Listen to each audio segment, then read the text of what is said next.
उपस्थित सर्व पत्रकार बंधू भगिनींचं मी मनापासून स्वागत करतो।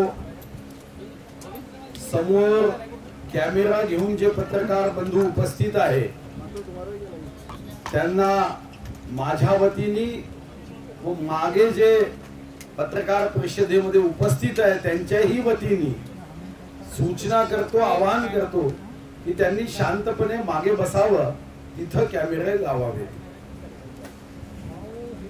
किंवा मग दोन भाग करावे लागतील, एक तुमच्यासाठी एक अलग आणि त्यांच्यासाठी।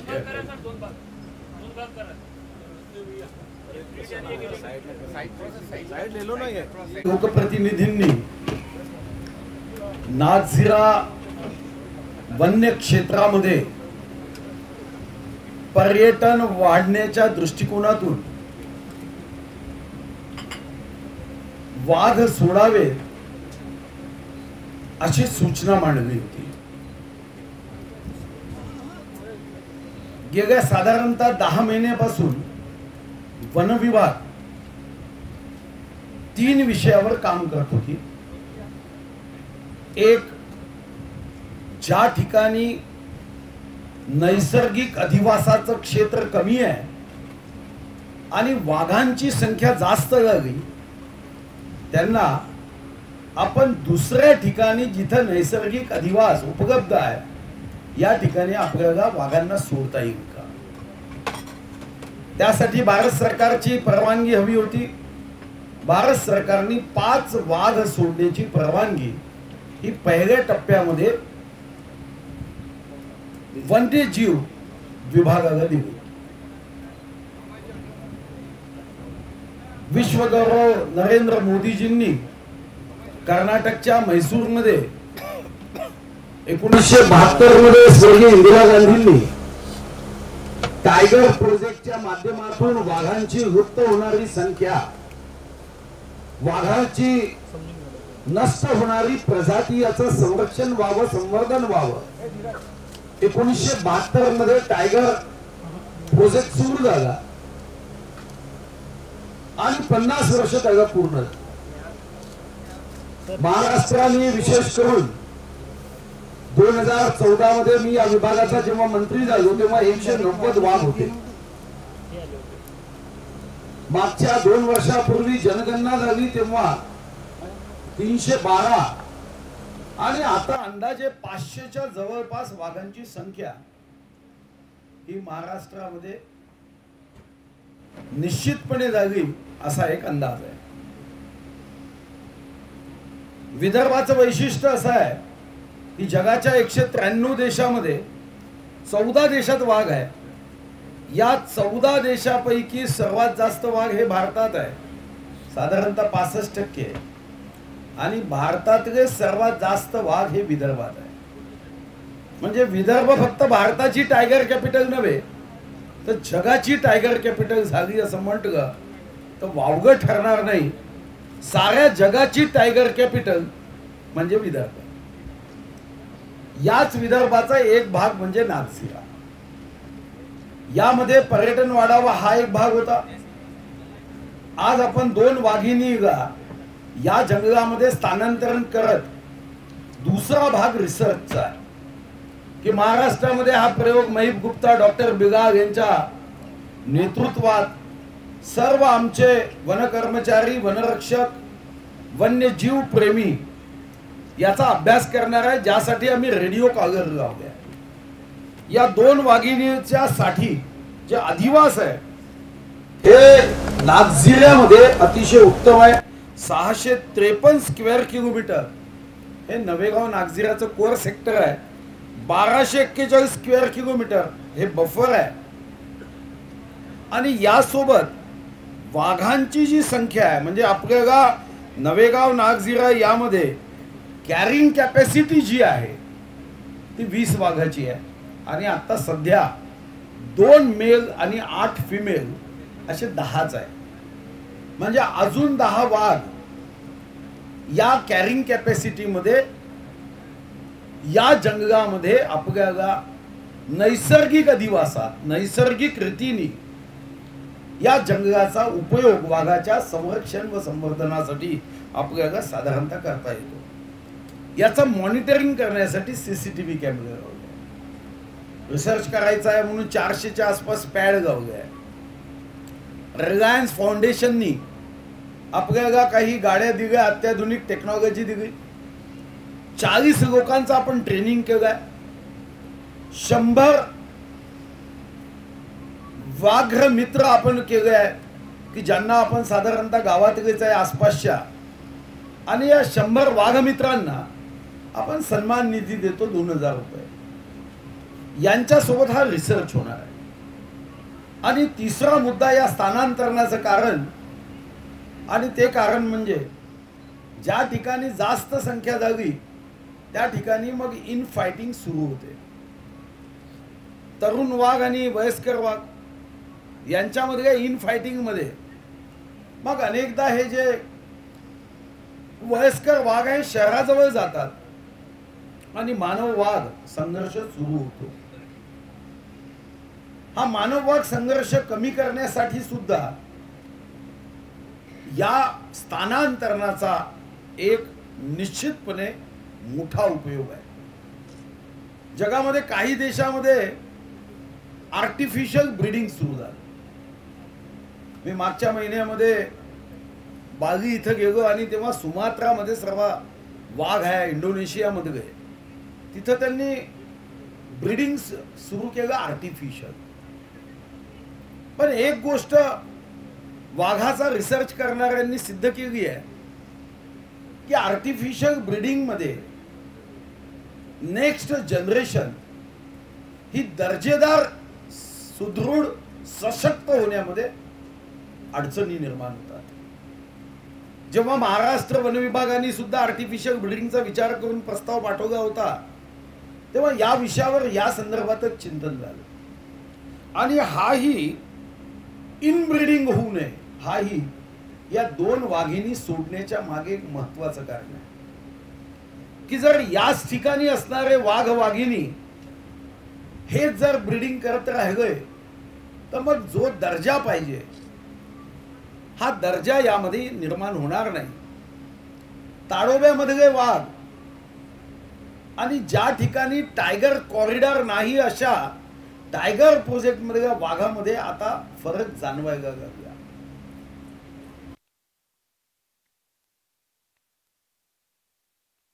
5 छत्तीसगड, मध्य प्रदेश आणि तेलंगणाचा एक असे 13 टायगर प्रोजेक्ट आहे। आणि मागे जेव्हा ताडोब्याचा अभ्यास करण्यात आला, ताडोब्याच्या एका वाघाला रेडिओ कॉलर लावली, तो कावल पर्यंत फिरून आला होता। यातून इनब्रीडिंगचा जो विषय आहे, जो प्रश्न आहे, तो निकाली निघतो। आणि अतिशय हे जर चांगल्या पद्धतीने टायगर कॉरिडॉर असेल तर यामधून यांचं संरक्षण, संवर्धन, जतन, उत्तम प्रजनन करण्याच्या दृष्टीने हे वातावरण उपलब्ध होत असतं। वन विभागाने या दृष्टीने एक नवीन टप्पा की जेव्हा एखाद्या प्रोजेक्टला राष्ट्रीय पायाभूत सुविधांसाठी आपण जंगल देतो किंवा एखादा खाजगी माइन्ससाठी जंगल दिलं जातं तर नियमानुसार त्याची एनपीव्ही, नेट प्रेझेंट व्हॅल्यू आणि दुप्पट जमीन घेऊन आपण जंगल लावतो। पण एक गोष्ट साधारणतः आमच्या लक्षात आली की गेले अनेक वर्ष ही जमीन ही कोकणामध्येच दिली जाते। आणि यासाठी मी विभागाला आदेश दिले आहे की या विभागाची जमीन न वापरता टायगर प्रोजेक्टमध्ये जिथं कॉरिडॉर अरुंद आहे, निरुंद आहे, अशा ठिकाणी थोडी महागडी शेत जमीन असली शेतकऱ्यांनाही फायदा होईल। आणि ज्यासाठी 1972 पासून आपण प्रयत्न करतोय, गेले 50 वर्ष की वाघांची संख्या वाढावी। आता वाघांची संख्या वाढावी म्हणजे काय? काय प्राणी सृष्टीमध्ये वाघ एकमात्र प्राणी नाही की जगात जगवलं पाहिजे, पण हे खरं आहे की फोकस वाघावर आहे। पण या दृष्टीने इतर प्राण्यांच्या संदर्भात सुद्धा वन विभागाने पुढाकार घेतला। याच आपल्या भागामध्ये सारस पक्ष्यासाठी 62 कोटी रुपयाचा प्रकल्प करण्याचे आदेश हायकोर्टाने दिले। वन विभागाने सुद्धा ज्या शेतामध्ये सारस पक्षाचं घरटं असेल त्यांना 10,000 रुपये देण्याचा निर्णय केला. आता गिधाडांचाही एक प्रश्न निकाली निघावा. स्वातंत्र्यानंतर या देशामध्ये 4 कोटीपेक्षा जास्त गिधाड होते, जे खरे स्वच्छता दूत होते निसर्गाचे. आता ते 60,000 पेक्षा कमी झाले. तेही गिधाड आता आपण राजस्थान मधून 20 जोड्या मागितल्या, त्याही जोड्या आपण या ठिकाणी सोडणार आहोत. नाशिकमध्ये आपण गिधाडांचं रेस्टॉरंट तयार केलं, ज्यामध्ये डायफॉर्मचा उपयोग न केलेली मृत जनावर त्या रेस्टॉरंटमध्ये ठेवली जातात. माळढोक पक्षाचं आता ब्रीडिंग आर्टिफिशियल करावं. सुप्रीम कोर्टाच्या आदेशानंतर माळढोक पक्षी सुद्धा आता अतिशय धोकादायक प्रजाती म्हणून त्याला सुप्रीम कोर्टाने सांगितलं आहे. आणि त्या दृष्टीने सुद्धा शेकडो हेक्टर जमीन आपण आरक्षित केली, पण एकच माळढोक पक्षी आहे. शेकडो हेक्टर जमीन आरक्षित केल्यानंतर ही अनेक वर्ष आपण त्याचं प्रयोजन जे आहे ते होऊ शकलं नाही. आणि म्हणून आपण त्यासाठी सुद्धा राजस्थान सरकारशी एमओयू करून माळढोक पक्षी सुद्धा कसे वाढवता येईल त्या दृष्टीने आपण काम करतोय. इथं असलेलं असा कोणीही नसेल ज्याने आई, ताई, मावशी, काकू, आजी यांच्याकडून चिवताईची कथा ऐकली नसेल. चिवताई चिवताई दार उघड हे तर मीही ऐकली आणि तुम्हीही ऐकली, पण आता चिमण्या सुद्धा दिसत नाही. आणि म्हणून चिमण्याचं सुद्धा आर्टिफिशियल ब्रीडिंग सेंटर आपण करता येईल का? एक सेंटर आपण उघडलं, पण पुन्हा आपल्या नवीन जनरेशनला जेव्हा आपले नातू होतील तेव्हा चिवताईची कथा सांगताना चिवताई कशी होती हे मात्र त्यांना सहजपणे समजू शकेल, याही दृष्टीने आपण ब्रीडिंग सेंटर करतोय. अमृत वन उद्यान असेल, पंचायतन वन उद्यान असेल, 850 पंचायतन वन उद्यान वन विभाग करताय. प्रत्येक जिल्ह्यामध्ये एक अमृत वन उद्यान करतोय आपण, ज्या माध्यमातून पर्यावरणाचं प्रेम वाढावं. महाभारतामध्ये सुद्धा या संदर्भातला वाघाचा श्लोक आलाय की जिथं वाघ असेल तिथं उत्तम जंगल आहे, आणि जिथं उत्तम जंगल असेल तिथंच वाघ आहे. महाभारतापासून आपण बघितलं की वाघाचा उल्लेख आलाय. आता या वाघाचं संवर्धन करण्यासाठी आपल्या भागामध्ये 2 वाघिणी आज सोडल्या आणि पुढच्या टप्प्यामध्ये 3 वाघ सोडण्याचा मनोदय आहे. मी या विभागातील खासदार आमदारांना धन्यवाद देईन. श्री मेंढेजी असतील, खासदार अशोक नेतेजी असतील, चंद्रिका पुरेजी असतील, आमचे मित्र विजय रामडागेजी असतील, या सर्वांनी अतिशय आग्रहपूर्वक या विभागाचं पर्यटन वाढावं यासाठी काही सूचना सुधारणा सांगितल्या आहेत. आणि मी त्यांना आश्वासन दिलं की तुम्ही जे प्रश्न इथं उपस्थित केले विकासाचे, त्या संदर्भामध्ये आम्ही पूर्ण शक्तीने यामध्ये वन विभाग सोबत राहील. आणि आजच त्यांच्या मागणीनुसार श्री मेंढेजी, विजय रांगडागेजी, अशोक नेते आणि चंद्रिका पुरेजी यांनी मागणी केल्याप्रमाणे आता अत्याधुनिक पर्यटकांसाठी आपण 6 गाड्या या देण्याचं कबूल केलं आहे. आणि या अत्याधुनिक 6 गाड्या या पर्यटकांना आनंद देणाऱ्या राहतील. याशिवाय आता आपल्याला काही प्रश्न विचारायचे असतील तर विचारू शकता. फक्त प्रश्न विचारण्याच्या अगोदर मग आता माहिती देण्यात आली की गोंदियातून काही आमचे पत्रकार बांधव आले होते आणि त्यांना तिथं 1 तास उभं राहावं लागलं.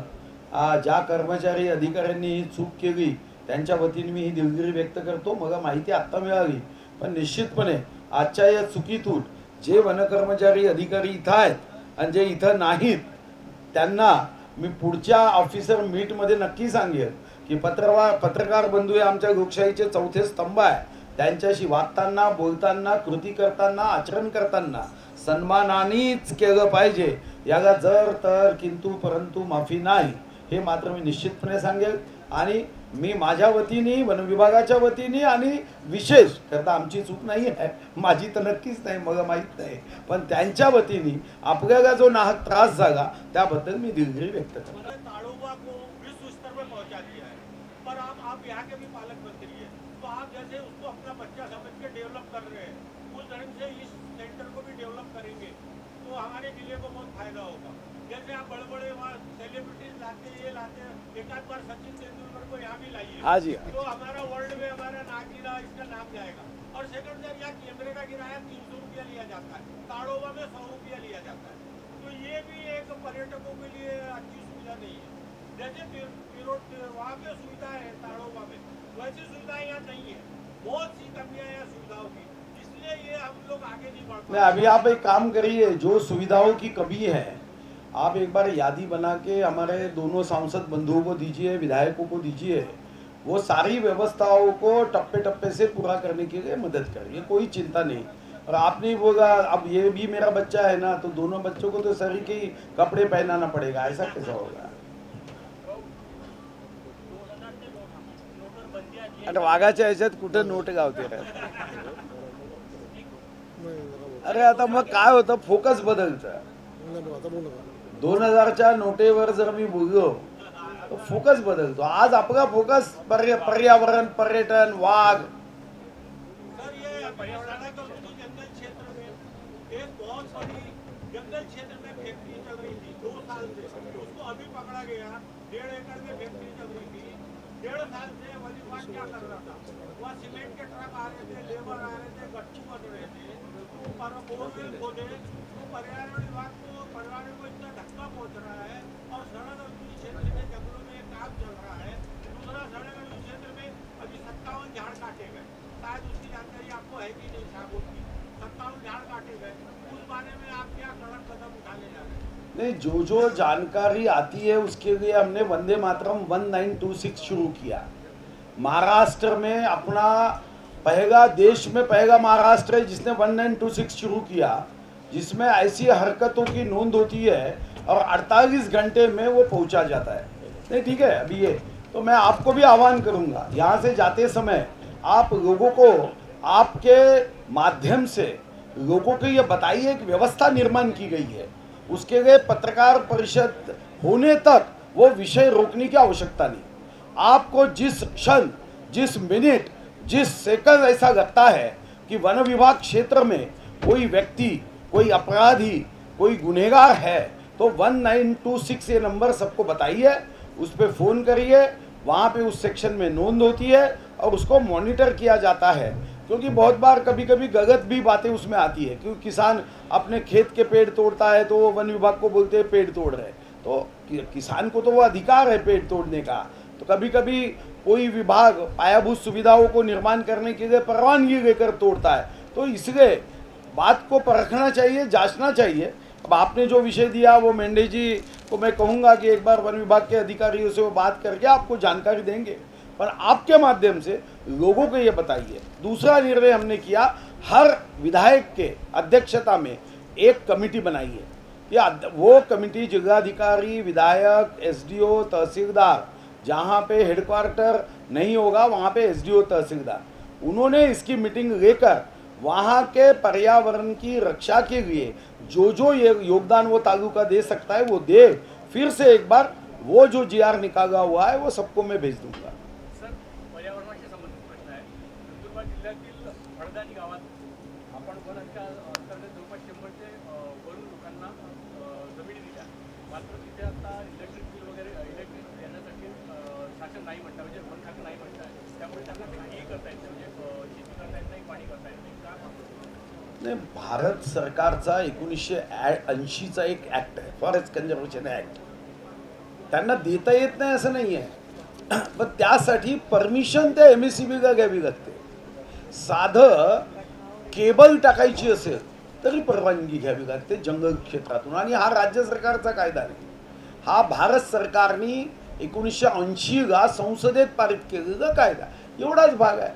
आता परवानगी न घेता कोणी जर असं म्हणेल की आम्हाला परवानगी घ्यायची नाही किंवा आम्हाला कागदच जोडायचे नाही तरी आम्हाला द्या, तर सुप्रीम कोर्टचा यावर निर्बंध आहे। अशा प्रसंगामध्ये जर कोणी असा प्रयत्न केला तर सुप्रीम कोर्टाने सांगितलं की कायदेशीर कारवाई करायची। मी तेच सांगतोय ना, त्यांना प्रोफार्मामध्ये पोल घालताच येत नाही, जोपर्यंत परमिशन न घेता पोल घातली असेल तर तोही गुन्हा आहे, म्हणजे त्याच्यावर कारवाई झाली की नाही मला माहीत नाही, पण परमिशन न घेता पोल टाकले असतील तर ते जेलमध्ये जायचीच आहे। फुकट जनतेचा भत्ता कशा खायचा, परवानगी घ्यायची ना, जबाबदारी आहे। परवानगी न घेता आपण एकीकडे अमृत महोत्सव साजरा करतोय, संविधानानुसार वागणे माझं तुमचं सर्वांचं कर्तव्य आहे, परवानगी घेऊन काम केलं पाहिजे। सर, वन हक्क पट्टेधारकांना शेतीत वन हक्काचे पट्टे मिळाले, परंतु त्यांना धान्य विकता येत नाही, कारण का त्यांचे वेगळे भूखंड पाडण्यात आले नाही. त्यावर काही उपाय योजना? मागच्या एका आढावा आमची बैठक झाली जेव्हा खरीप, तेव्हा हा विषय सर्वांनीच लक्षात आणून दिला. तर आता आमची 24 खरीपचा आढावा माननीय मुख्यमंत्री महोदय घेणार आहे. आदिवासी विभागाचे मंत्री असणार आहे, उपमुख्यमंत्री असणार आहे, मी स्वतः असणार आहे. खरं तर ही बैठक 22 होणार होती, पण मी मुख्यमंत्र्यांना विनंती केली की माझ्याकडे अनेक मुद्दे मग उपस्थित करायचे असल्याने त्यांना मी म्हणतो की तुम्ही 22 घेऊ नका. 22 माझ्या घरी वर्ष श्राद्धाचा कार्यक्रम आहे. माझ्या वडिलांचं मागच्या वर्षी निधन झालं होतं, तर त्यांनीही मान्य केलं. 24 हे सर्व मुद्दे उपस्थित होणार.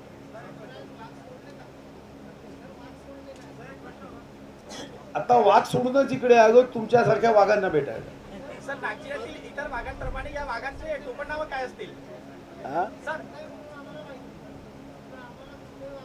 नाही, असं आहे की तिथं काही नियम आणि वाघ सोडतानाचे काही नियम केले आहेत. पुढचे 3 वाघ सोडताना पहिले पिंजऱ्यात तुम्हाला दाखवून देऊ, पण ते तुम्हाला कोण घाबरू नये एवढंच पाहायचं आहे. पुढच्या वेळी 3 सोडायचे ते मला. नाही, माहिती तुमच्या माध्यमातून तुम्ही माध्यम आहात जनतेपर्यंत प्रत्येक माहिती पोहोचवण्याची. कारण सर्व जनतेला आणून आपण वाघ सोडण्याचा कार्यक्रम तर दाखवू शकत नाही. तुम्ही पत्रकार म्हणून माध्यम आहात की ही माहिती योग्य पद्धतीने जनतेपर्यंत पोहोचावी, याची कारणं पोहोचावी, त्यांच्या मनामध्ये कोणतीही शंका उपस्थित राहू नये, संदिग्धता राहू नये. रिसर्च, टुरिझम, मानव वाघ हे जे काही साधारणतः संघर्ष आहे, हे 3 प्रमुख मुद्दे यामध्ये आहे. नंतर इनब्रीडिंग हा 4था मुद्दा यामध्ये आहे. म्हणून हे वाघ सोडलं ही माहिती असेल. आवाज नाही, ठीक आहे. हे आता मला 3-4 गोष्टी लक्षात आल्या, त्याच्यामध्ये सुधारणा कशी करायची ती मी करतो. कुठचा नाही, साधारणतः आपण सर्व प्रस्ताव केंद्र सरकारकडे पाठवतो आणि केंद्र सरकार त्याला मान्यता अभ्यासाअंती देत असते. ही एक प्रोसेस आहे. याची तारीख वगैरे आपण सांगत नसतो. आता ती प्रोसेस पूर्ण झाली की त्याच्यामध्ये आपल्याला तो एरिया येईल. यामध्ये 2 वाघिणी ज्या आहेत त्या सारमोरी आणि ताडोबाच्या बफरमधून आहेत. ओरिजिनल ऑब्जेक्टिव्ह हा ब्रह्मपुरीमधले 5 टायगर्स असतात. आता जे उरलेले 3 वाघिणीचे वाघ जे आणणार आहेत ते ब्रह्मपुरीमधून आणणार की दुसरीकडनं? बफरमधून आणणार आहोत. आणि आपण नुसतं 3 आणणार नाही आहोत, याच्यानंतर सह्याद्रीमध्ये काही सोडायचे आहे, तिथेही मोठ्या प्रमाणावर सोडायचे आहे. त्यामुळे बफर क्षेत्रातून जिथं जास्त संख्या झाली आहे त्या ठिकाणाहून आणणार. 20 वाघ आणणार आहोत तर साधारणतः ब्रह्मपुरी आणि त्या सर्वच क्षेत्रातील येणार आहे. 20 वाघ हे त्या सर्वच क्षेत्रामधून येणार आहेत.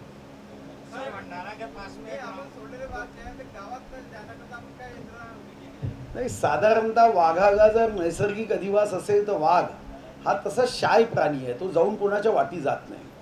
त्यामुळे इथं जसं मी मगा सांगितलं की अधिवास 20 वाघ हे या ठिकाणी कॅपॅसिटी आहे.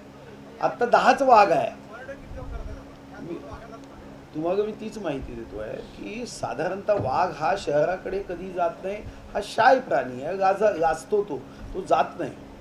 पण मगा मी जसं समजून सांगितलं की जर संख्या जास्त झाली तर वयस्कर वाघाला नवीन वाघ हुसकावून लावतात, मग हे शहराच्या जवळ जातात. गावाकडे वाघ स्वतःहून जाण्याचे जे प्रसंग असतात ते कमी असतात. 12 बाय 12 स्क्वेअर किलोमीटर आपला मतदारसंघ आपल्या भाषेत ते फिक्स करतात, दुसऱ्याच्या मतदारसंघात गुडगुड करतात. गोंदिया जिले में सर अनिल जी देशमुख 14 साल पालक मंत्री रहे. वो 26 जनवरी 15 अगस्त और 1 मई को झंडा फहराने आते थे. तो जनता बोलती थी ये झंडा मंत्री है, 12 महीने नहीं आते. फिर आप पालक मंत्री बने, हमको बड़ा अच्छा लगा कि इतने कर्तव्यवान और हमको बड़े प्यारे एमपी मिले. आपको एक भी बार झंडा फहराने नहीं आया. क्योंकि मैं फुल चार्ज में नहीं, डेपुटेशन में था. झंडा पूछता नहीं आप कितने चार्ज में हो, आप में होगी फुल में. मगर आपकी जल्दी व्यवस्था हो रही है, चिंता मत करो. आपको जल्दी व्यवस्था हम करके दे रहे हैं, टेंशन मत लो. आप टेंशन मत लो, आपको जल्दी व्यवस्था हो जाएगी, आप चिंता मत करो. एक रोटी ज्यादा खाओ, बहुत टेंशन मत लो आप. बहुत ज़्यादा टेंशन लेते हो।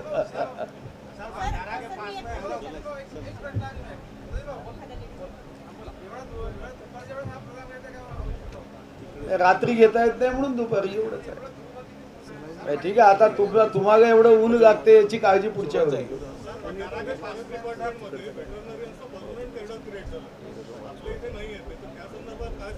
याच्यावर चर्चा चालू आहे आता, तर आपण पदूमकडून घेतो। जसं साधारणतः काही विभागामध्ये इंजिनियर्स घेताना BNC मधून आपण डेप्युटेशनवर घेतो, हीच परंपरा अनेक वर्षापासून चालू आहे की वन विभागामध्ये आपण हे डॉक्टर्स घेत नाही। याच्यावर आता आपण आपल्या ऑफिसर मीटमध्ये चर्चा सुरू केली आहे की याची विंग आपण करायची का। जसे आता काही इंजिनियर्स आपण आपल्या आता बांधकाम्स वाढले, आपल्याला कॅम्पामधून क्वार्टर्स बांधायचे असतात, मग आता आपण इंजिनियर डेप्युटेशन घेतो आफ्टर रिटायरमेंट।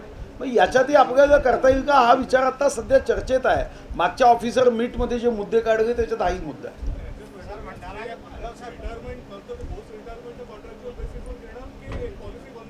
तो तर कमिटी ठरवेल। आपण प्रत्येक गोष्टीला ऑफिसर मीटमध्ये चर्चेचा विषय देतो। इतर राज्यात काय चालू आहे, प्रत्येक गोष्ट सकारात्मक दृष्टीने गुणात्मक दृष्टीने तपासली पाहिजे। निर्णय करताना थोडा उशीर झाला तर चालेल, पण तो परफेक्ट असला पाहिजे, पुन्हा बदलायची आवश्यकता नसेल, पुढच्या पिढीला त्याचा उपयोग होईल असेच निर्णय केले पाहिजे। एवढे वर्ष एक पद्धत विकसित झाली आहे, आता या पद्धतीला छेद देऊन नवीन पद्धत जेव्हा करायची असेल त्याच्यावर चिंतन झालं।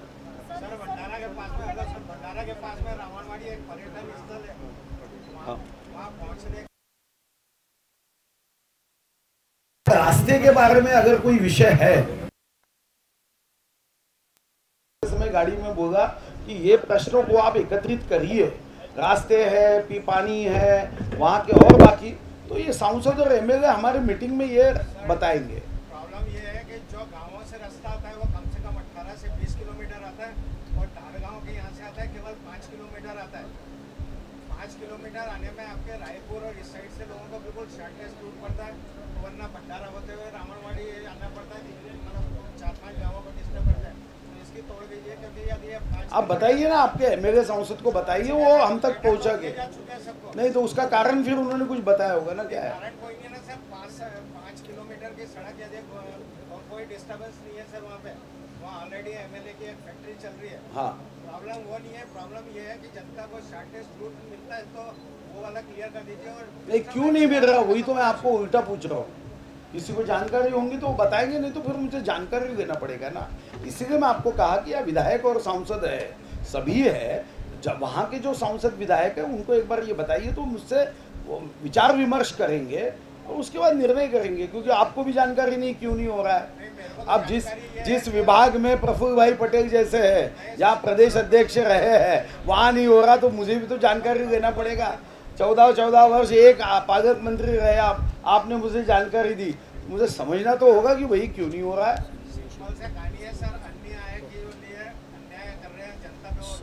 नहीं तो अन्याय दूर करेंगे, आप सांसद और MLA को बताइए। चलो, ये सब अच्छे सांसद MLA है, अच्छा काम करेंगे। चलो अब जाना है, वाढवता येईल, कृत्रिम पाणवठे वाढवता येईल, कुरण विकसित करता येईल, आणि कुरण विकसित करण्याचं काम मोठ्या वेगाने करण्याच्या सूचना कॅम्पामधून आपण केल्या। मोठ्या प्रमाणावर कुरण विकसित होईल, आणि कुरण विकसित होण्यासोबतच पाणवठे ही आर्टिफिशियल जे आपण सोलारवर तयार करतो तेही मोठ्या प्रमाणावर केले जाणार।